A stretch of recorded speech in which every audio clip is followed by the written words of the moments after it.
The news on the indictments. This is back to NBC.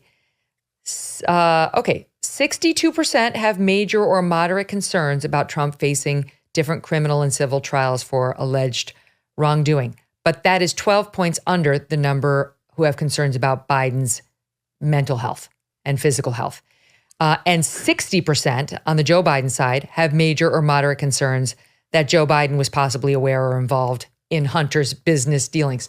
So the whole Hunter thing and the Joe Biden age and infirmity thing has completely crossed out the Trump legal indictments. The Democrats tried their best, but it failed. Well, and I was watching Morning Mika, and they can't understand why people aren't so fired up about the indictments. It's like, how about you go talk to the country that you supposedly, communicate to every single day? And the answer is this: people think that it's way overreaching. And it would be one thing, Megyn, if it was like one indictment here, but when you have New York, Atlanta, Fulton County, and then 2 from Jack Smith, it's so obviously targeted. Let's not bury the lead. This is a guy who is facing 500 years in federal prison, and according to all the legacy news media, is beating the incumbent president by 10 points. That alone is just remarkable. I mean, it would be remarkable if he was tied, and he's up allegedly 10 points, which I still find, just amazing to see. And it goes to show a couple things. Number one, Donald Trump's resiliency is noteworthy. You could love him, you could hate him. The fact, with everything still being thrown against him, that he continues to press onward and forward, I think just to be virtuous and admirable. It's incredible. But the American people, they do not trust these institutions. And that is where the disconnect is that the plan that was hatched here in 2023 by a lot of these Democrat consultants and insiders and those sorts of people, they thought that if you are indicted, it changes the entire game. That, oh my goodness, people are really going to walk away from him now, and it's going to, muddy him up. And that's kind of the running joke we have. How else are they going to bring down Donald Trump's favorables from now till next November? I mean, I get it. That he 500 years in federal prison. What else do they have on him potentially? The guy has been impeached twice. You had the Billy Bush tape. You have every possible person around him leaking and writing books about him. What I'm getting at is that his floor is bulletproof, is that he really can't go any lower. He has nothing but upside. And people are now willing to say, okay, don't love the indictment thing, but I was richer. We had a border. We weren't funding a proxy war in Ukraine. The very basic things like law and order were respected. Give me the guy with the indictments and the tweets that I might not love. It's better than bedlam, chaos, and dementia. I don't have to get married to Donald Trump, but if I put Donald Trump back in the Oval Office, people are thinking my life is going to get better. I understand that. Yes. I mean, the southern border alone, if you're paying even just a little attention, you cannot avoid what is happening. And that's happening mostly in blue cities now. The people down in the red cities along the southern border, it's already been factored in. They're well aware of what's been going on. But now the blue cities are having to deal with it firsthand. And the same way COVID made a lot of more moderates and even Republicans out of these Dems, the immigration influx is doing the same. You don't send your kid to school and have him wait outside for 2 hours just to get in, and then have him have to say his pronouns as he waits in line to get a book, as he has to sit through a class in which the instructions are now in Spanish and in Swahili, and all the rules that we went through this in New York, where you actually have to have a translator for every language that's represented, and say, I'm still going to vote for these people. I'm still going to vote for the power, the powers in charge.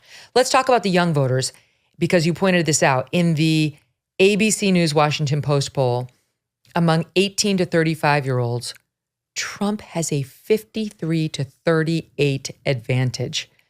That's unbelievable. In NBC, Biden still has the advantage with 18 to 34-year-olds, but in the ABC, it's advantage Trump, and by a lot.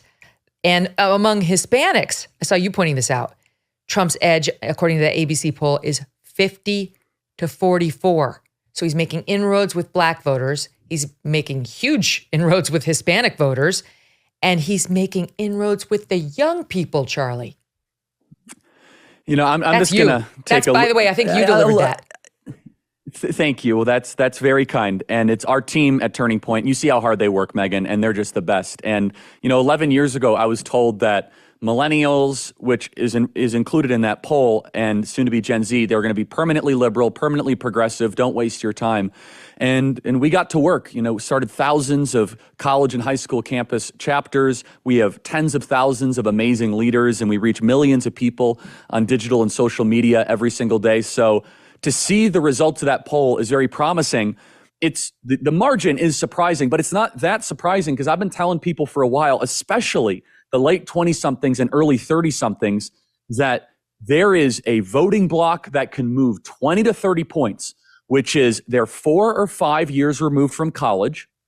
They lived the lockdowns and they missed an opportunity to buy any property, and they are renting their way into their mid-30s. And that creates a lot of rage, Megyn, because that is always part of the American experience and the American dream. Buying property, seeing your wealth go up. And so you have these late 20-something and early 30-somethings that are living paycheck to paycheck. They still have sizable student loan debt because they were told to go to these universities.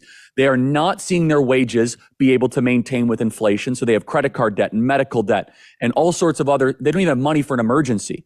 And then on top of it, they cannot buy a home, and they keep on being told by baby boomers, the American dream, and we were able to buy a home at your age, and it creates very angry voters. And that is their number one issue. Property ownership and wealth accumulation for early 30-somethings. They feel the game is rigged against them. Even more so than abortion. Abortion is what animates the 18 to 22-year-old crowd because they're they're in Narnia. They free sex and abortion and all that, and we're doing our best to try to message them, especially with the young ladies. But when the, let's say, pesky shackles of reality start to come forward for a 31-year-old voter in Atlanta or in Phoenix, where inflation is 22% over the last 18 months, and they see their rent go up from $2,300 a month to $3,800 a month or $4,200 a month, they want a change in leadership badly, because they feel as if they have been priced out of the American dream and they did everything they were told. Think about it. Go to college and get the piece of paper, wear the mask, lock down, do all these different things. They have been a rule-following generation. And all of a sudden they see it was all a scam. It was all a lie, and they're poorer because of it, and they are pissed. Just for a moment, let's push the politics and all the crazy news these days to the side and talk about dogs. Seriously, Delta Rescue. You may have heard of them. They're an organization that has dedicated their mission to providing lifelong care to rescued animals from the wilderness. Dogs, cats, horses too. This can be something everyone agrees on.